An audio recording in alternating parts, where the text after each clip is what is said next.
हम पाकिस्तान के सियासी हालात और इलेक्शन के हवाले से आज कुछ गैर मुल्की सफरा से बात कर रहे हैं। इस वक्त यूरोपियन यूनियन की सफ़ीर डॉक्टर रीना कोइंका हमारे रूबरू हैं। ज़रा बातचीत करते हैं कि पाकिस्तान के पर्सपेक्टिव में वो क्या देख रही हैं, क्या सोच रही हैं। Excellency, thank you very much for your time. First of all, couple of days back, European Union signed an internal agreement for clean water and disposal of the wastewater. Something that I feel is very close to every Pakistani's heart. How this idea was conceived and how successful it could be in the very possible shortest time. Well, this is a project that we signed that focuses on clean water and sanitation in Lahore and Faisalabad, and it's part of our broader engagement on climate issues and on water, on safe water issues, which is all part of climate mitigation as well.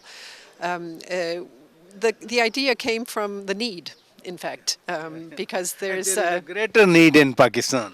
And specifically in those two cities, the availability of water is several times less. I think it's 3 times less or 5 times less than it was during the time when Pakistan achieved its independence. So that suggests that something needs to be done, not only in terms of conserving water, but also in making it more available and accessible to the people who live there. So this is not just about infrastructure, it's about improving the lives of people who live in Lahore and Faisalabad. GSP Plus has been a great favor for Pakistan. It has multiplied Pakistan's export to the European Union member countries. Recently, we saw GSP Plus report. What is now further needed by Pakistan to do to continue this concession or market access? Well, GSP, as you well know, and I think most of your audience knows as well, is a unilateral trade concession that the European Union has given to Pakistan in return for fulfilling 27 international conventions on human rights, labor rights, governance, and environmental questions. And the report was a kind of stock taking of the last 2 years of the program. During the program, you're absolutely right that it's really been a boon for Pakistan. The exports during the program this last 10 years to European Union have increased by 108%. So the EU, the single market, is the largest single export destination for Pakistani exports. So it's a big chunk of change. It's a very important part of the Pakistani government economy, and we're exports particularly. Exports particularly, right. Imports there have increased as well, but by a much greater degree exports. And, you know, the report is public. Anybody can go online and read it. And it's very clear about the expectations that Pakistan would work more on freedom of the media, on freedom of expression, on labor rights, on freedom of religion and belief, and a whole number of other issues. So your readers, your watchers, please go online and have a look. I understand when this process of signing or grant of GSP Plus was considered and then finally the decision was taken, Pakistan was to implement almost 27 UN covenants and conventions.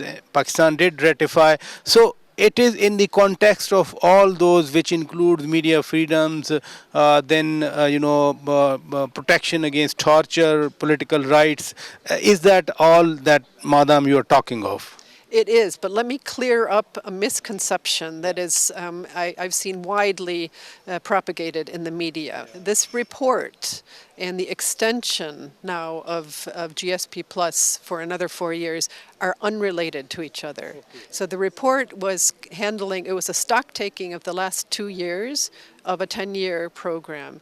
Now, this extension by 4 years is simply because our legislators, our European legislators in Brussels, could not agree on what the new regulation should look like. So in order to preserve business continuity for our businesses, but first and foremost for Pakistani manufacturers, so that there wouldn't be an edge of the cliff at the end of the year, they extended the program as it is by 4 years. But it has nothing to do with performance of Pakistan, good or bad, or of any of the other GSP Plus recipient countries.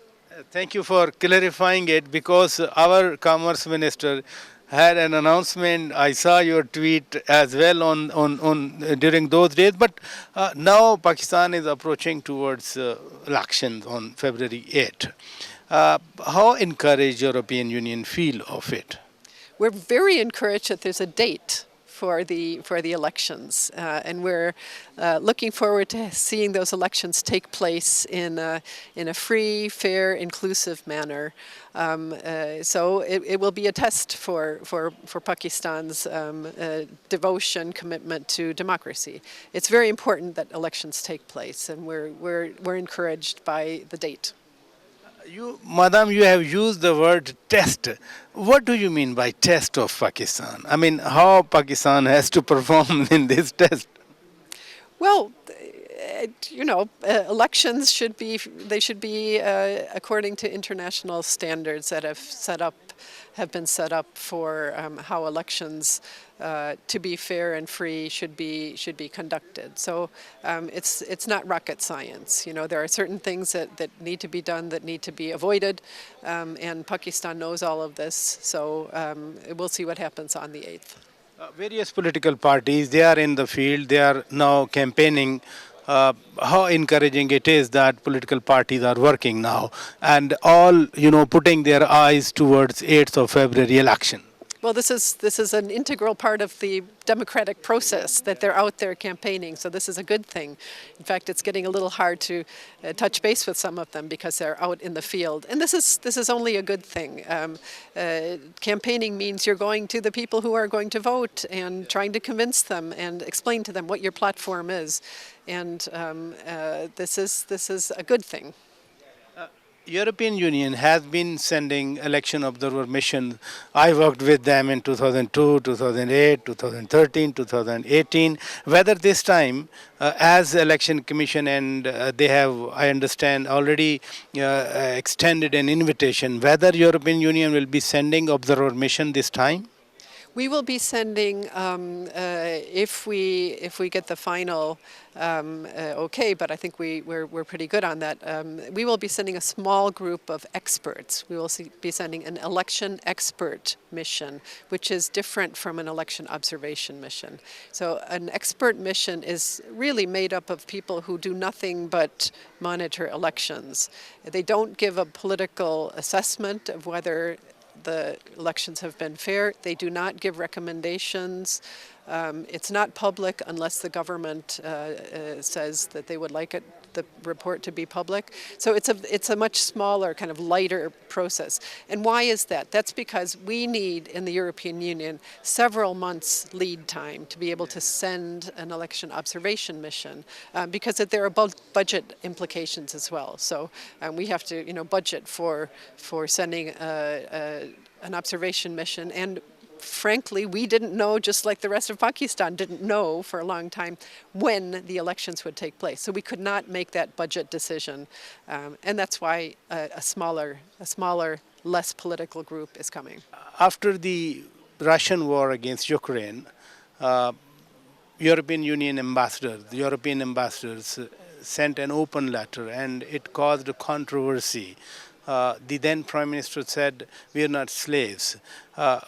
With the passage of time now onwards, should we say, or should we feel that that time is over and the two sides, they are now moving ahead as cordially as it has been in the past? Well, let me say that, first of all, that was 3 prime ministers ago and 2 ambassadors ago and several other EU ambassadors ago. I understand that letter was sent because it was difficult to work in the normal diplomatic fashion, which was to talk to people behind closed doors. This is the normal way that diplomatic messages are sent. But if meetings are not given, then than sometimes other methods are used.